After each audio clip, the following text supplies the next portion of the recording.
Jawad Tabrizi, salah seorang ulama, kedatangan murid-muridnya, dan murid-muridnya itu kemudian dijamu dengan luar biasa. Tapi ulama ini sebentar-sebentar kemudian minta izin untuk ke belakang melihat keluarganya. Dia datang kembali, melihat kembali dalam keadaan yang gelisah.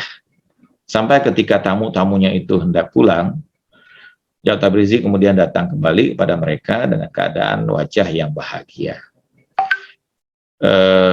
Dan kemudian Jawad Tabrizi ini berkata kepada murid-muridnya, kepada tamu-tamunya itu, datanglah nanti malam ke sini lagi. Sehingga murid dan tamunya bertanya, apa yang akan ada apa nanti malam? Padahal bukankah kami sudah datang saat ini? Jawad Tabrizi mengatakan bahwa putraku baru saja meninggal dunia, dan nanti malam itu kami melakukan takziah untuknya. Semua terkaget. Kapan itu terjadi? Jawad Tabrizi mengatakan baru saja. Tapi kenapa wajahmu itu bercahaya, gembira, bahagia, sementara tadi dalam keadaan sedih? Dia berkata bahwa tadi ketika aku gelisah, anakku masih dalam keadaan akhir kehidupannya. Aku sebentar menengok keadaan dirinya, membacakan doa untuknya, menguatkannya, karena dia berada dalam tanggung jawabku dan amanahku. Tapi ketika Allah memanggil dirinya, aku bahagia, karena dia berada dalam perlindungan Allah yang maha segalanya. Aku bahagia karena sekarang amanah itu sudah diambil kembali oleh pemiliknya.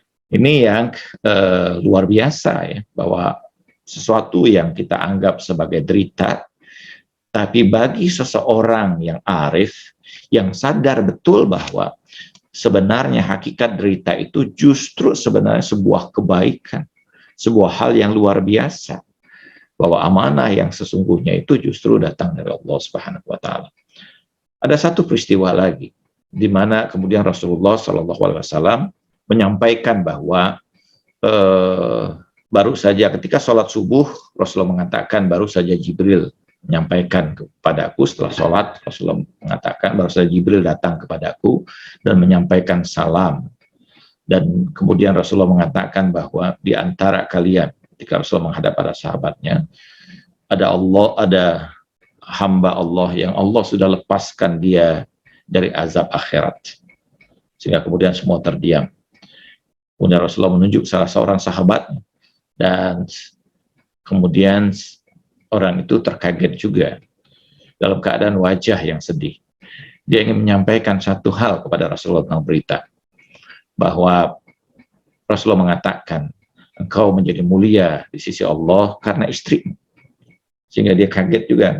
Dan kemudian dia menceritakan pada Rasulullah SAW, ya Rasulullah, tadi malam aku pulang dalam keadaan yang kemudian lelah, dan aku mendapati istriku dalam keadaan wajah yang baik, yang indah. Dia melayani diriku dengan sangat baik sampai aku tertidur. Dan kemudian ketika aku tadi hendak sholat, dia menyampaikan salam untukmu ya Rasulullah. Dan kemudian dia berkata kepadaku dan bertanya padaku, sekiranya kita memiliki hutang pada seseorang, dan suatu saat orang itu menagih hutang kita, apa yang harus kita lakukan? Maka aku menjawab ya Rasulullah, pada saat itu kita wajib mengembalikan hutang itu. Kalau kemudian ada amanah yang ada pada kita, dan kemudian pemilik amanah itu ingin mengambil dari diri kita, apa yang harus kita lakukan? Maka aku menjawab pada istriku, ya Rasulullah, maka kita harus mengembalikan amanah itu. Kemudian istriku berkata, tadi malam putramu telah dipanggil oleh Allah Subhanahu wa Ta'ala. Tapi aku belum menyampaikan kepadamu karena engkau dalam keadaan lelah. Saat ini sampaikanlah berita ini kepada Rasulullah SAW, karena pemiliknya telah mengambilnya kembali dari kita. Ini satu keagungan yang luar biasa. Sehingga Rasulullah SAW mengatakan, karena itulah engkau Allah lepaskan dari seluruh azab-azab di akhirat. Dan ini ketika seseorang berpegang pada keyakinan bahwa dia yakin atas apa yang menjadi ketetapan Allah kepada dirinya. Dan kemudian juga dalam ayat Al-Quran Allah Subhanahu wa Ta'ala berfirman juga agar kita itu termasuk bil urwatil wusqa, masuk terhadap kemudian apa itu urwatul wusqa, yang tidak lain sebenarnya tali yang begitu kokoh ya, yang dalam hadis disebutkan bahwa urwatul wusqa lain juga adalah ahlul bait alaihissalam.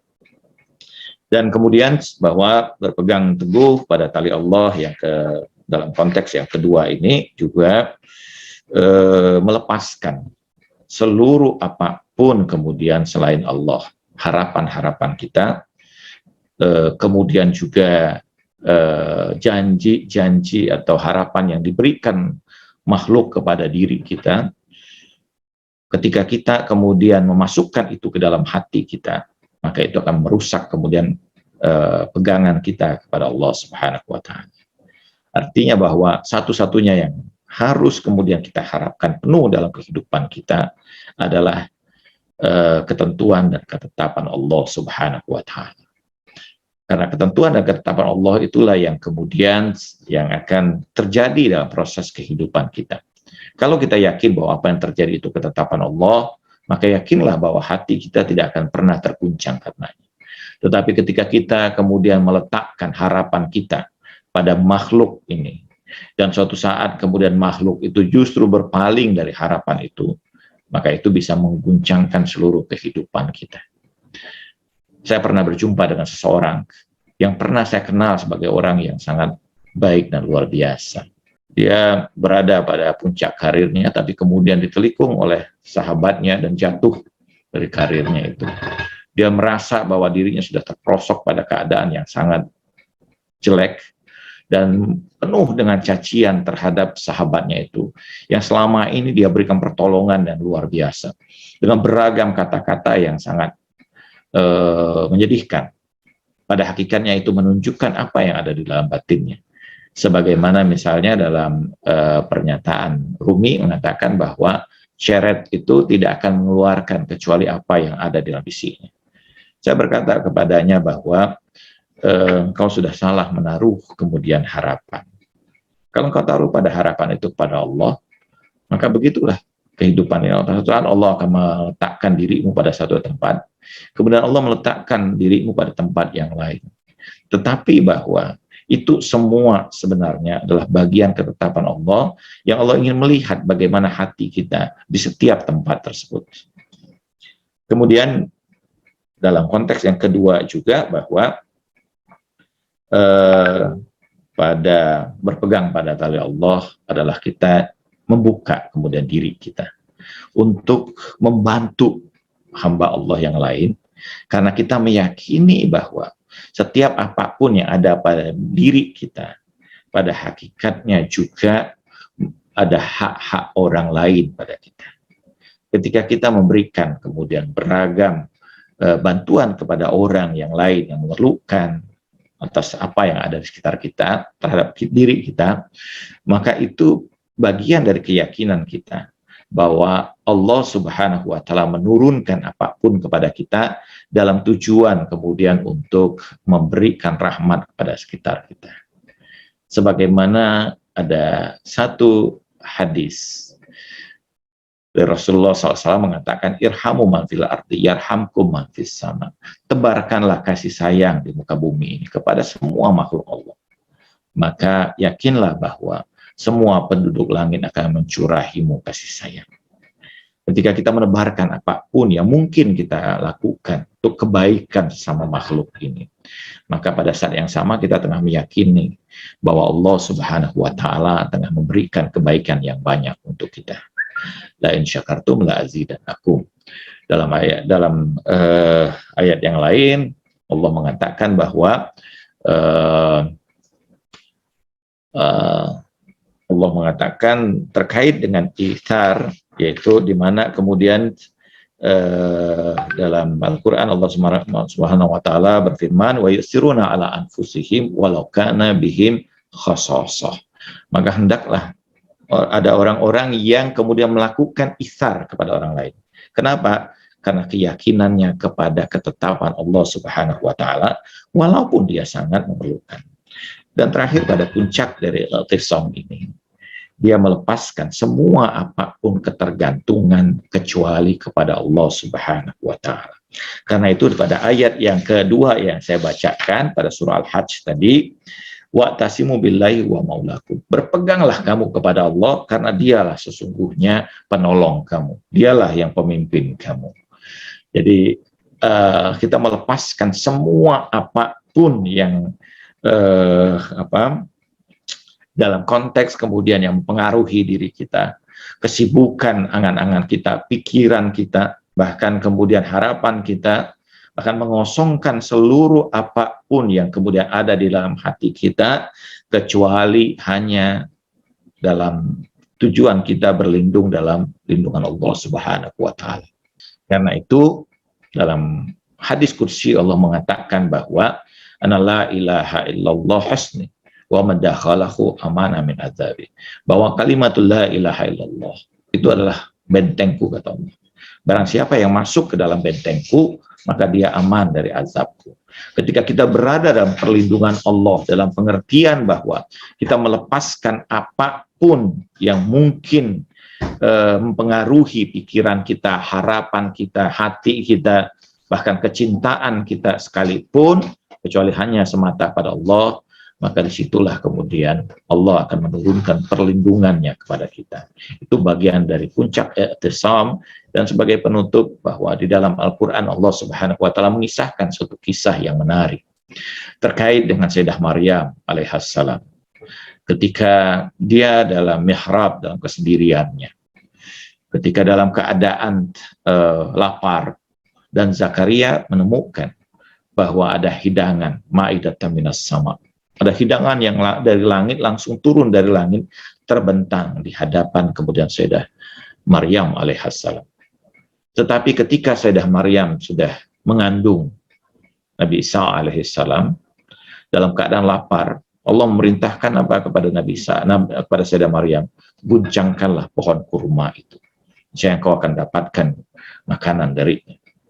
Kenapa Allah tidak turunkan kemudian hidangan dari langit? Sebagian riwayat menafsirkan dalam pemaknaan makna-makna tasawuf mengatakan bahwa ketika Sayyidah Maryam dalam kesendiriannya, tidak ada apapun yang mengganggu kemudian hubungan antara dirinya, kesadarannya dengan Allah Subhanahu wa taala. Tetapi ketika dia sudah hamil janin dalam kandungannya, itu membuat kemudian rasa cinta yang muncul di hatinya, yang tadinya semata karena Allah, dan karena itu Allah Subhanahu wa taala memerintahkan dia untuk mengguncangkan pohon kurma. Karena itu ketika seseorang itu dalam ikatan hubungan pada Allah Subhanahu wa taala, maka dia berada dalam perlindungan Allah. Terakhir, sebagai penutup, ketika ada seorang yang mendengar Nabi Isa melewati satu tempat, dan dia berkata bahwa aku dapat melakukan apa yang dilakukan oleh Isa, bahwa dia bisa berjalan di atas air, maka aku pun bisa berjalan di atas air. Nabi Isa alaihissalam melewati sungai dan dia mengikuti Nabi Isa alaihissalam. Tapi di tengah sungai itu kemudian dia tenggelam. Kemudian Nabi Isa alaihissalam menariknya. Nabi Isa berkata kepadanya, sekiranya engkau meminta perlindungan Allah, maka Allah akan menyelamatkan dirimu sampai ke ujung. Tetapi karena di dalam hatimu ada kecongkakan, maka Allah akan melepaskan perlindungan darinya. Mudah-mudahan kita selalu dalam perlindungan, dalam himayah Allah Subhanahu wa taala, dalam i'tisam, dalam asmah perlindungan Allah Subhanahu wa taala yang selalu melindungi kita. Dan mudah-mudahan kita selalu berpegang pada tali Allah, baik dalam konteks kemudian syariat dan ayat-ayat Al-Qur'an maupun kemudian Rasulullah dan Ahlul Bait alaihimussalam. Juga dalam konteks kemudian pada konteks yang kedua, kita berusaha kemudian untuk berpegang pada tali Allah dengan meyakini seluruh ketetapan Allah dalam kehidupan kita ini sebagai sebuah kebaikan. Bahkan kemudian meyakini bahwa setiap upaya kita menebarkan kebaikan itu bagian dari kita berpegang pada keyakinan kita kepada Allah Subhanahu wa taala. Itu berpegang pada tali Allah. Dan yang ketiga adalah kita melepaskan seluruh apapun kecuali kemudian hubungan antara diri kita dengan Allah Subhanahu wa taala, dan kita membiarkan diri kita dalam perlakuan Allah Subhanahu wa taala. Dan ini bagian dari al-tisam yang mudah-mudahan ini bermanfaat bagi kita. Wassalamualaikum warahmatullahi wabarakatuh.